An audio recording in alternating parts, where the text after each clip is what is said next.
Back in the day, if you wanted to get noticed, it meant renting a billboard, taking out an ad in a newspaper, or failing that, just standing on a soapbox in the park and pontificating. But now, with large search engines being the go-to fonts of information for most of us, to make themselves heard, people, companies, and other organizations have been seeking ways to fight and claw to the top of search results using a process called search engine optimization, or SEO.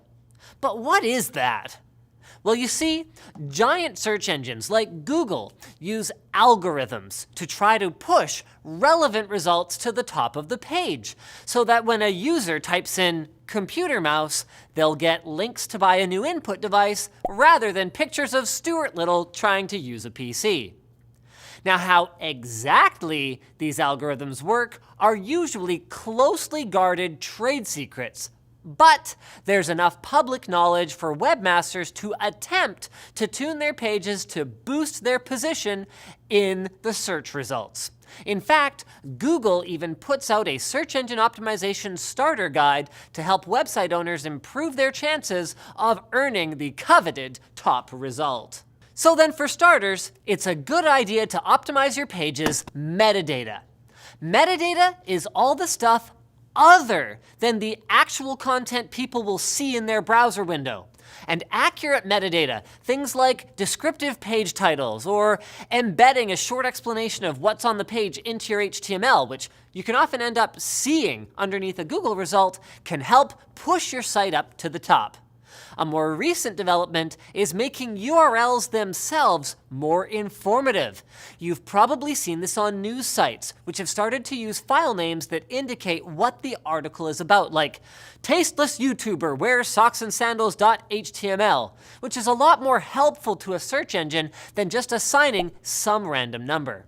Another pro tip is to nest your pages in some sort of sensible directory structure, organized by things like topics and dates. But what about the page itself?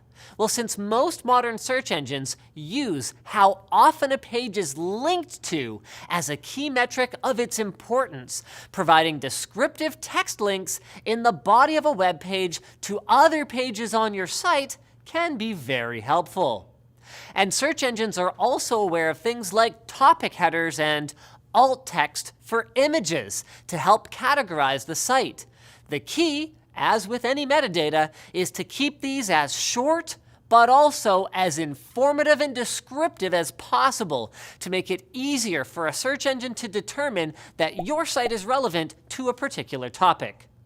Of course, though, everything we've outlined so far is a legitimate SEO strategy. There are plenty of other tricks that might be employed by unscrupulous site owners.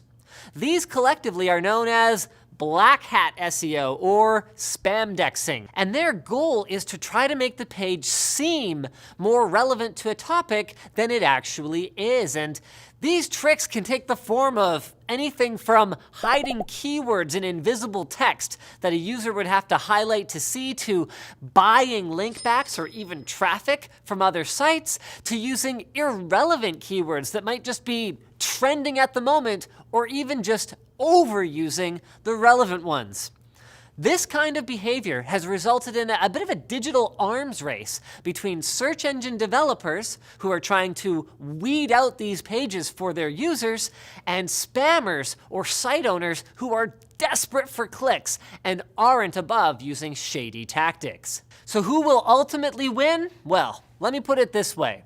As search giants like Google deploy more sophisticated methods to separate the signal from the noise, my advice is, if you want your website to be around for a long time, stick to the honest, tried and true tactics, even if your website does feature material of ill repute. Speaking of SEO tricks, if that's just yet another thing that you don't want to deal with when you want to build your own website, Squarespace actually does a lot of this stuff automatically. Squarespace is the way to go if you want to build a simple, powerful, beautiful website. It's easy to use. You just click here and go, okay, I want a picture there. You type up your text. The whole thing has got a cloud interface that is really clean. And if you have trouble with it, they've got 24/7 support via live chat and email. It's just $12 a month, and every Squarespace site features responsive design so your website scales to look great on any device, features commerce, so you've got a free online store, and you can even publish, oh wow, no, hold on, here's a new feature.